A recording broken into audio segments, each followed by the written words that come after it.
My name is Sarah Nakvi, and I created Culture Cosmetics.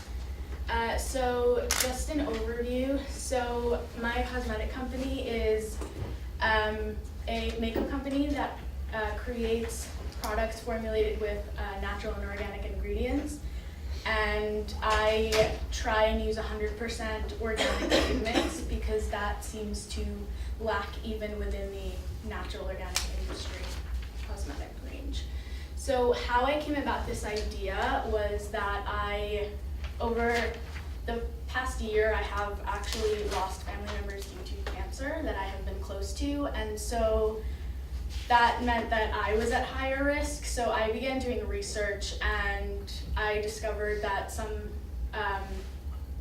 causes of cancer are actually cosmetic products, and I use a lot of that because I have a passion for it. So I decided to look into this industry, and so from my research, I found that some organic pigments include sandalwood powder, beetroot powder, turmeric, saffron and sappinwood extract, and some bases that I could use to replace the conventional bases is castor oil, olive oil, beeswax, and carnauba wax. So the problem in the market is that there is a need for quality products that are formulated with natural and organic ingredients that deliver results, and specifically makeup products. And so my solution is to create makeup products that fulfill this void, this hole. So I realized that there are a lot of products within this industry and this market, but most of them target skincare. And I found that makeup is one that needs to really be fulfilled.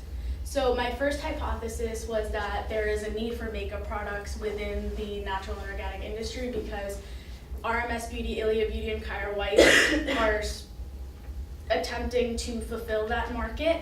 And one of the flaws with RMS Beauty is that it is mainly formulated with coconut oil, and that actually is harmful for people's skin for a lot of people, so they tend to avoid that. So if someone's trying to purchase a product that's supposed to help their skin, they're not going to go towards coconut oil. Ilia Beauty is the real competition. They have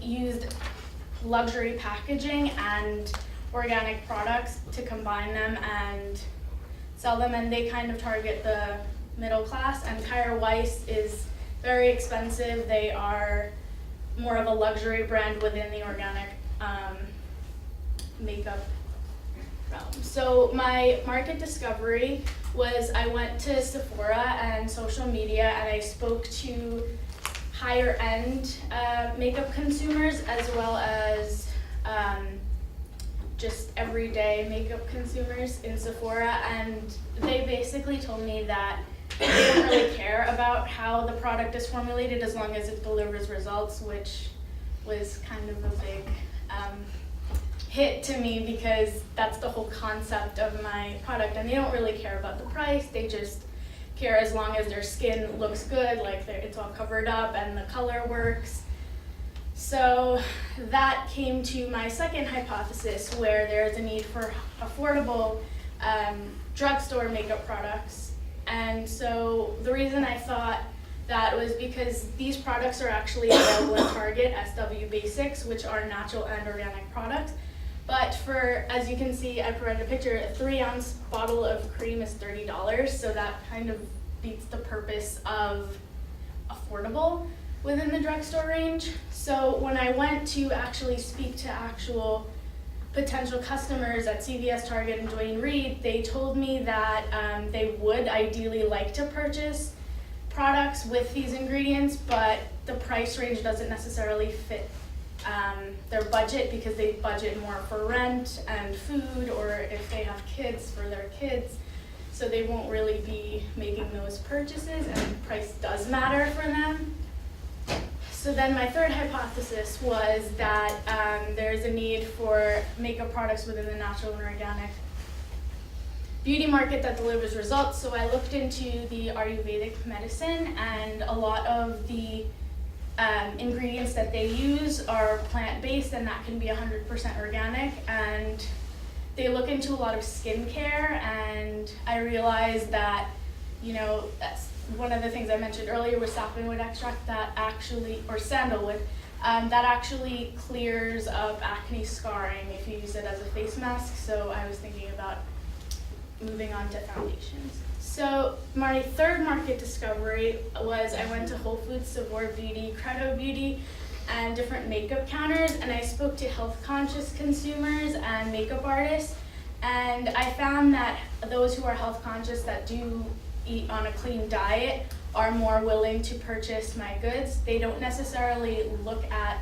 makeup products, but they do look at food that they consume, such as meat or fruits and stuff like that. So I learned that I need to educate more in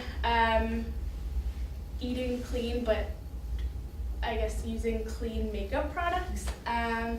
So people are willing to make the switch, especially if they're older. I spoke to a woman at Whole Foods actually. She was older and she was looking in the makeup aisle, and she was looking at lip balms, which I have created, and so she was actually not too familiar with the actual green beauty movement, and she mentioned that because she is getting older, she is higher at risk for certain diseases, and so she said that I'm looking more into natural products, but she didn't know too much, so I kind of helped her out, pick out certain things, and she did mention that, these aren't as highly pigmented, so she would hope to replace a lipstick, which I am attempting to create.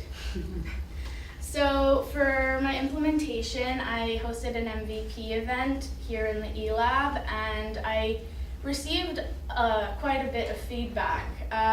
So there were a few people that mentioned that they do purchase makeup, but they're more conventional beauty purchasers, so they would only purchase what beauty influencers would recommend to them, or what their friends would recommend, like this works well, and they wouldn't really look into the organic beauty. They didn't even know about it.